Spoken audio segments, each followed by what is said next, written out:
Hi, I'm Jamie Brazil. You're listening to the Happy Market Research Podcast. My guest today is Emmet O'Brian. Did I get that right? I'm very comfortable with people mispronouncing my I names. hate that. No, tell me how to say it. So it's O'Brien. O'Brien, thank you. I'm going to start over. Well, actually, you can't. That's fine. O'Brien. That's fine. No, tell me. What did you say? So there's an English and an Irish version of my name. In the English version is O'Brien, and the Irish version is O'Brien. But I use the Irish version. So That's absolutely going to be the intro of this episode. I have screwed up so many names. I don't mind. I mean, at least you got the first name right. You know, sometimes people don't even get that right. So I'm very comfortable with that. Oh, man. All right. So my guest today is Emmet O'Brien. Better? That's brilliant. Oh, wonderful. Founder of Quiddity, which, by the way, I looked up and I can't wait to talk about the name. Established in 2010, Quiddity offers methodologically innovative research, particularly in use and analytics of naturally occurring data, and especially language, in consumer and social research. Prior to founding Quiddity, Emmet spent 6 years at Ipsos as research development director. Additionally, he has recently made a name for himself, specifically on a couple of my posts, as the naming guru of LinkedIn. Emmet, thanks very much for being on the show today. No, thanks very much for inviting me. It's a distinctly uncomfortable experience, but I'm hoping to enjoy it. Yeah, just, for me, it's so the methodology that I use on the show is literally 75% human, where we kind of tell our own story, and 25% value, with hopefully the package is like, the medicine can taste great and make us feel a little bit better as well. If it helps, part of my philosophy is that the 75% human is where most of the value comes from in research as well. So that there should be a nice sort of convergence there. I love that. Well, let's start off. Tell us a little bit about your parents, and how did your upbringing inform your career? So um, I would say that it's a difficult question because neither of them were involved in research at all. Both of them left school very, very early. My dad went back to school, went back to education in his late 30s, and ended up going back to university. So as a young kid, this was mind blowing to me that, like, there was an adult man going to college. I didn't realize it was an unusual thing to do, but what it taught me was that it's never too late to learn. It's, like, it's the philosophy of lifelong learning. I got that from my dad, but also that it's a great value in doing things differently. Striking out on your own and doing things maybe that other people might not encourage you to do or might discourage you to do, that if you sort of have the motivation and the incentive, that following your own path is rewarding, intellectually, spiritually, if not always financially, but it's it's a good way to go. So I would think that was very much an inspiration for me. My mother was quite creative. She worked, I wouldn't say her profession was her defined her, but her she was very much into gardening, and the idea of creativity is very important to me in research. And I think it's important for any business, that you're able to think laterally, you're able to make connections between things that aren't obvious. So I think the environment that you're raised in just has such a huge influence on on the type of values and the type of things that you see as interesting or that have interest to you. So digging in with your dad a little bit, he went back late 30s. Was the juice worth the squeeze, as they say? I have no idea what that means. Sorry, did so? Sorry. So it's I guess an Americanism. Today, like, there's the line from George Bernard Shaw about it's about Americans and English people being divided by a common language. It's so great, and that would be a perfect segue if I was ready to move on, but I'm not yet. So, but talking about your dad, so he invested time and money in going back and getting his education, or furthering his education. Was there a positive outcome that warranted that investment? Well, he became a teacher then, so he got So a complete pivot on his career. oh no, he was a fitter. I don't know what you call them in America, as again divided by common language. So installing conveyors and things like that, very manual work. And he took up German and Spanish, went back to university, trained as a teacher, and became a teacher. So it was a vocation, which then obviously changed his life. Wow, that is amazing. That's a huge transition. Yeah. So I mean, before he was a teacher, I mean, he surrounded himself with, he was one of these people, and you meet them in life that are almost in the wrong jobs, that maybe haven't found a path out into the job that they should be in. And sometimes life is just like that. And I mean, he was lucky enough to find a job that he was really, really motivated by. Man, what a significant move. Like there's a lot of, especially later in your life, right? Being willing to step out and take that kind of a career change. Did he wind up retiring in that profession? He did. So, I mean, as you say, it takes a lot, and it's different worlds as well. And I think that's one of the things that I've always found interesting. And not to go, but I don't want to spend 45 minutes talking about my dad and my family. I don't either. Well, hey, it's good stuff. But I mean, one of the things was that he was born in Ireland, moved to England like a lot of people did at his time for work, then moved back to Ireland. And when he moved back to Ireland, like, he was very young, but he had an English accent. So he was an outsider in Ireland. And he was always a bit of an outsider. And for me, part of my research is very much more about sociology than psychology. So I'm interested in looking at the big picture and where things fit in within the culture. And I think that sort of outsider perspective was, I'm sure he didn't want to transfer it to me, but it is something where, you try to work out at how a culture works and how do you fit in, and what are the certain nuances that you have to learn to fit in, or that you can even observe, that you can observe. So that sort of stuff, I mean, it's the type of thing that a lot of people just pick up instinctively and don't make their career. People who are successful in any walk of life have to have that sort of sensitivity to environment. But I was always interested in it as from an analytic perspective, always sort of looking on rather than possibly actively participating. Right. So, talking about language, Quiddity, you started this business in 2010, I believe. Tell me about the name. So the name is, I mean, one of the things about so Quiddity means is the essence of something. What makes a thing, which is an awful definition of something. But it's, so I know you're interested in entrepreneurship and things like that. So the quiddity of an entrepreneur is what makes an entrepreneur an entrepreneur. How do what is it about someone that you would recognize, that would make you recognize them as an entrepreneur? It could be, psychological characteristics. It could be, the way they hold themselves, the way they interact, the way they, I suppose, are very welcoming of, relationships, being able to skillful, at managing relationships and things like that. So the quiddity is really about, the essence of something. Yeah, as soon as I booked this interview with you, I looked it up, and it was the essence of a thing, like getting to the real name, like the real, yeah, exactly.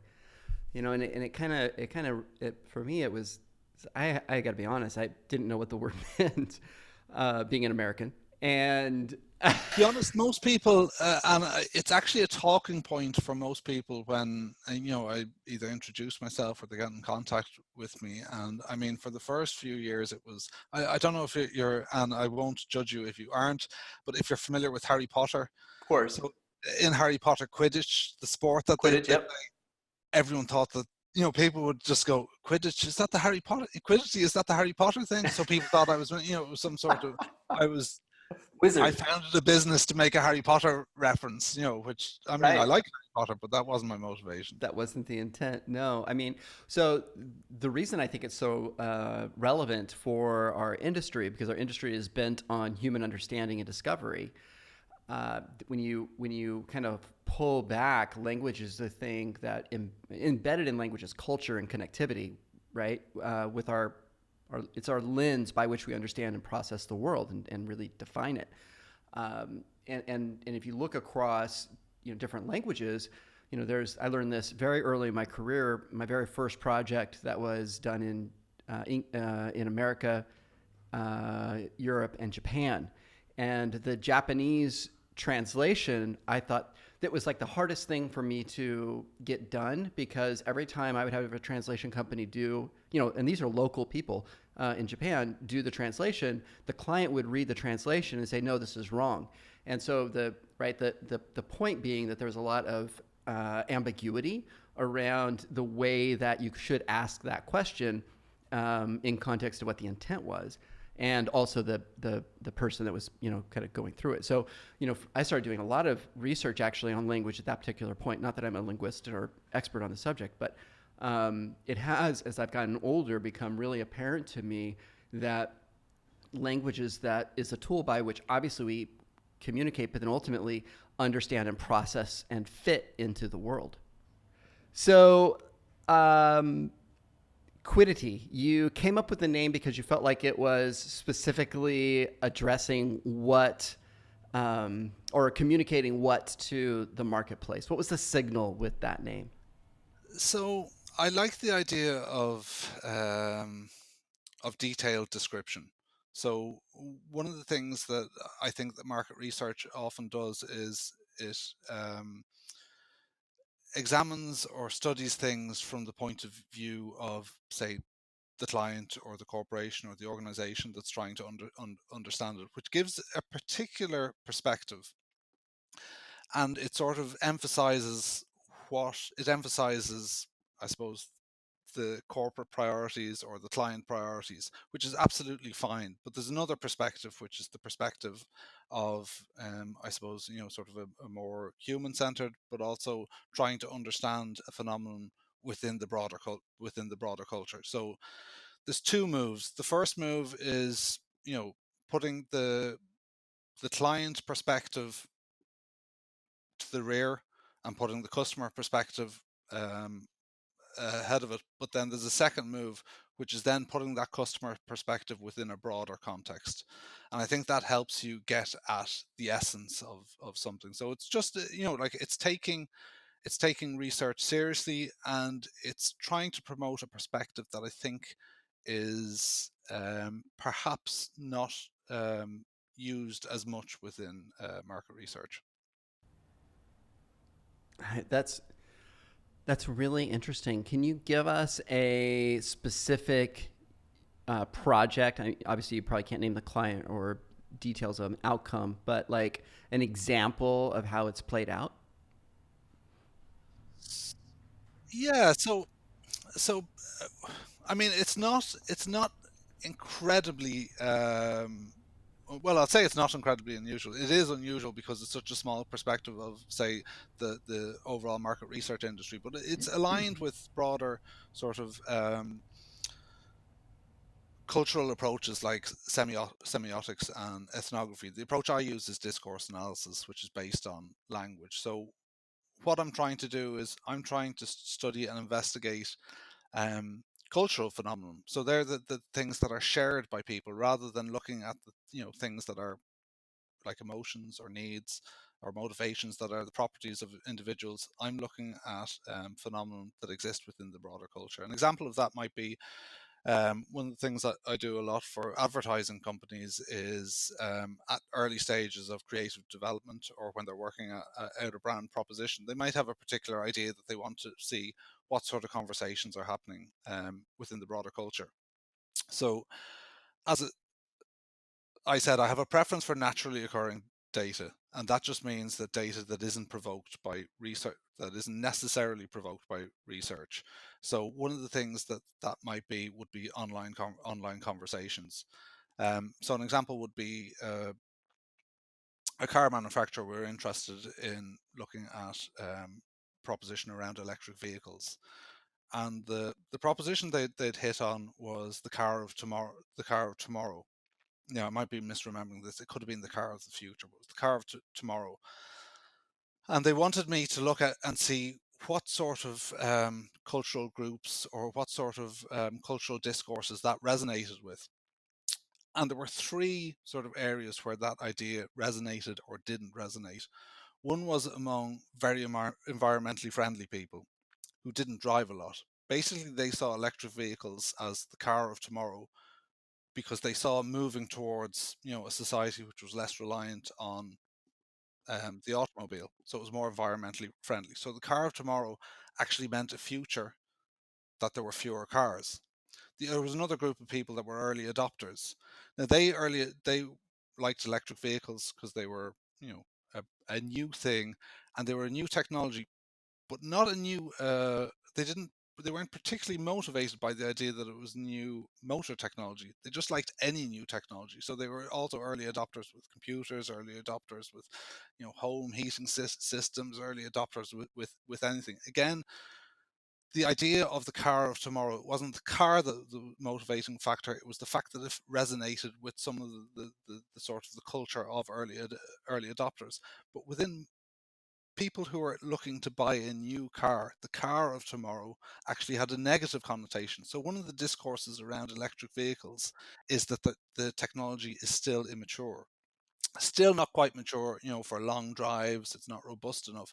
So the car of tomorrow was something that was actually undermined amongst, sort of the bulk of motorists, because they saw the car of tomorrow as being something not for today. So I was looking at essentially the cultural discourses that were happening within society, both say within news reporting, online talk, going to car groups, talking with them, and things like that. And it's this idea that we can get insights from outside the consumer, from outside the client, that exist within the culture, and they're the type of things that are sometimes under examined. I believe. Yeah, I mean that's such a great illustration of how context is really important in language informing kind of the, not kind of, exactly the messaging that needs to go out to the market Yeah, to resonate with yeah, them. So there has been a lot of transition inside of market research, and I mean market research as a broad yeah. insights category. So you have obviously consumer experience, which is just blowing up right now, and growing at a like 22% year over year for the next 5 years is projected. You have user experience, which has been growing, which is predominantly centered more on qualitative assessments. What do you see as the role of insights in a modern brand, and how do you think it's going to evolve over the next 5 years? Well, not that I'm a cynic or a critic or a contrarian. I am a bit of partly of all three of those things. But from my perspective, sometimes I think that insight is used too much as a crutch. So as a way, as a basis for making decisions rather than a basis for informing decisions.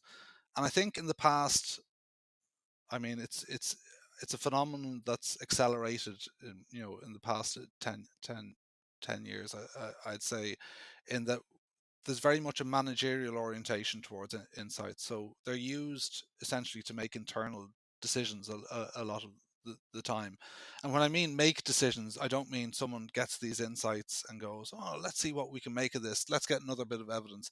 I think sometimes the insights are used as a proxy for decision making, and I don't think that's a good thing, and I don't think that's the value of insights. So I think, I'm not entirely sure, but I think there is a recognition that this is happening, and there is, a pushback against just talking about insights in terms of de-risk, just talking about insights in terms of making things safer, but talking about, and going back to discourse analysis, if you think about always talking about insights as a way of making things safer, of making things secure, of de-risking, it's very much a perspective that is at odds with an entrepreneurial mindset, which is about taking a gamble, taking a risk, being creative, being innovative. So I think the language around insights, sometimes we have to be careful about how we talk about insights, because the way in which we talk about them constructs what they are and determines to a certain degree how they're used. One of the things I'd worry about is that we don't talk about insights as the basis for creativity, as basis for making connections between different ideas and talking about them positively. Um, so, as you said, insights is a broad church. So, I'm obviously there are forms of insight and forms of research which absolutely have to be used for um, security and have to be used for making sure that decisions made are secure and are based on robust evidence. But at the same time, I don't think that can be all of insights, and I think that the language has to ensure that it covers, the possibility for insights to be a source of creativity and a source of innovation as well. That's an interesting point of view. And you're right that it's all about data-driven decisions because those are supposedly going to create the best possible outcomes. When you look at the companies that are widely successful, I would, especially recently, you've got like Shopify and Zoom, who also did an IPO. Shopify, of course, I think is in Canada. So you've and those are just Yeah. two, right? There's a lot of other ones. So with respect to those IPOs, you listen to the founder stories, and there wasn't. I mean, I would say it was more like a stumbling along as opposed to this like real clear laser focus point of view on this.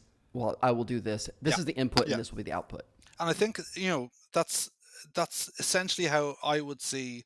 So look, I'm while I do quantitative research and I have a background in quantitative research, most of the research I do, a vast bulk is qualitative. And one of the things I like about qualitative research is that it's often easier to have strategic conversations around qualitative research, because there isn't the absoluteness, there isn't the certainty that sometimes quantitative results can be a bit restrictive in what you can do with them. So I like the idea of insights as being, as you said, a sort of a lot of entrepreneurs, not that there's stumbling around, but you don't necessarily, there's a serendipity about some of the good things that happen big businesses, where which necessarily can't be foreseen. But I like the idea that insights are used as a way of illumination rather than support. That's the old joke about how drunkard uses a lamppost, so he uses one for support. We should use them instead for illumination. So I would like the idea of insights to be used more positively. Sometimes I think there is a discourse of risk and a discourse of danger and a threat of not having enough evidence, when the very best evidence will always be partial, I suppose, is one thing to keep in mind. People talk about MPS and criticize MPS. Absolutely, every methodology has its flaws. What's important is to recognize that no solution, no approach to research is partial, and really the best thing to do is to be fairly liberal about the range of research approaches that you use. I think that's sometimes hard when you have a very structured approach to research. Yeah, I like that. I like the squishiness associated with, but then also the discipline associated with that point of view, right? It's the quant tells us what, and the qual tells us why, and really understanding and uncovering, and then creating a narrative around the data. You know, we don't. No. Nobody has 2.3 kids. It's hard for us as humans to be able to view the world through a lens of, you know, absolute sort of pie Yeah, I mean, charts and look, what have you. But sorry, all those, but it. all those representations are necessary, but they're always partial. And I think that's something that's sometimes forgotten, is that whatever our 100, 200 slide, deck of slides says, it's always partial. And I think if there's one thing that I would like the insight industry really to take on, is that idea of more of a critical perspective about the limitations of there's nothing wrong with with being partial or having a limit, being limited, but I think there's sometimes there's a reluctance to talk about the limitations of particular approaches or methodologies, because we're operating commercial businesses and no one wants to go out and go, hey, my approach is partially flawed, because that's not a really great proposition, but that's the truth. And I think clients understand that, and I think it's to have the confidence to say, hey, my approach is partial, but it gives you this perspective and it emphasizes this, part of insight. And there's another perspective which emphasizes this element of insight. They're different. They could be they could be complementary. Sometimes they're even competitive. But I don't think it's helped by someone coming along and saying, look, I can predict 100% of what all of your customers are going to do, in the next week, because it's not real, it's not realistic. And clients, are experienced enough, they see enough vendors that they know the limitations of different, of different approaches. So I think, there is a degree to which there's a methodological maturity where we acknowledge that there are limitations to certain approaches. And I think what that does is it opens up the room for lots of different approaches, rather than undermining trust in a particular solution. I think that transparency and that accountability actually promotes, confidence, that if you're acknowledging that there are limitations, then at least somebody, is going to believe that you're being transparent. So with that framework, are you seeing like your projection over the next 5 years? You know, your crystal ball, which all researchers like to think we have, right? Do you think there's going to be material growth in one specific methodology? Well, I, I think the one thing I think, because I do look at things from a sort of a social cultural lens, is that I don't think market research is exceptional. That it's not different from any other industry. And I think the trend, the current trends and the trend of the last 50 years since the beginning of the market research industry has been a trend towards more Hmm. automation. I think, that's absolutely, you can't get away from that. I don't necessarily think that's a hundred Hmm. percent a good thing. And I think one of the things that we're seeing in other industries, particularly within the tech industry, is more consideration of the broader context for how Hmm. technology is used. And I think that's something that could be interesting from an insight perspective. So when you look at AI, and I'm just back from Florence, actually, where the ACL conference was on. I wasn't there. My wife is a computational linguist, so I have an ear to all these things that are happening in AI. Is that explainable AI is going to be a huge thing in terms of AI. So there's a concern that a lot of artificial intelligent systems and the use of algorithms, that they're not necessarily Hmm. transparent, that we don't really understand how they work, and that they might actually I suppose, reproduce Hmm. bias rather than be a very unbiased Right. objective view. So I think that's interesting from an insight point of view. So that while there will be this emphasis of automation, there's nothing you can do as companies get larger. The incentive and the need to automate more parts of the organization, increases. So I think that's non-negotiable. HR is automated, finance is automated, of course Hmm. insights are going to be automated, but I think parallel to that, for the insights industry particularly, I think there will be this need for greater consideration of um, the transparency of certain approaches. And within AI, that means more sociologists, more ethnographers, more people from the humanities who are being brought in to complement this very technical and very automated processes, to try and add a layer of interpretability to them, and to try and add, I suppose, to try and explain them and help people understand that when they're using these automated systems, what's going on inside, and the sort of assumptions that they're built on, the sort of assumptions that they emphasize. So that would be, I suppose I'm saying that because I'm a sociologist, and I'm hoping that will be a big trend. But I do believe that you have to look to other industries to see where the trends are coming. I would imagine being married to a computational linguist, you don't win many arguments. It depends what they're about. Probably enough said on that subject. So tell us, what is your personal motto? Oh God.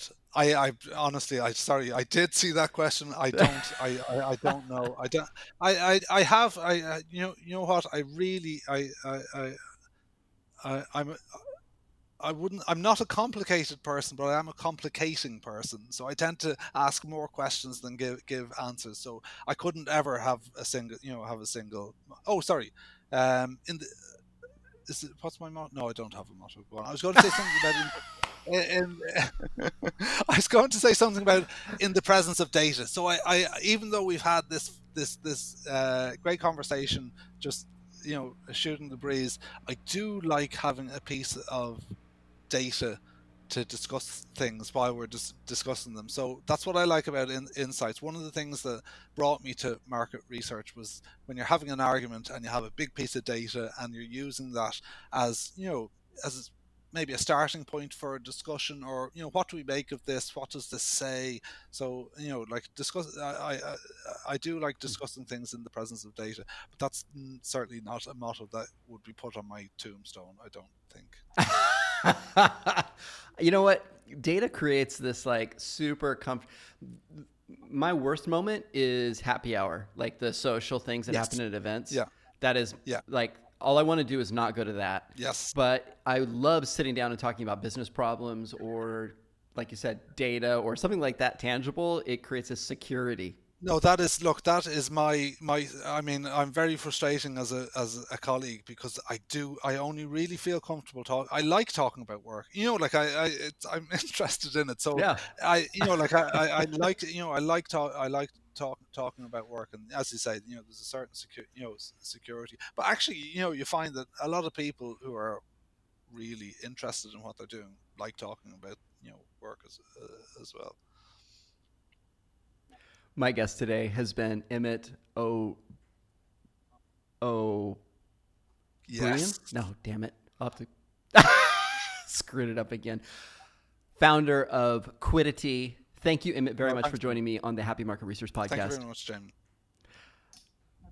Everyone else, if you found value in this episode, please take time, screen capture, share it. I really appreciate that. It helps other industry professionals like yourself find it.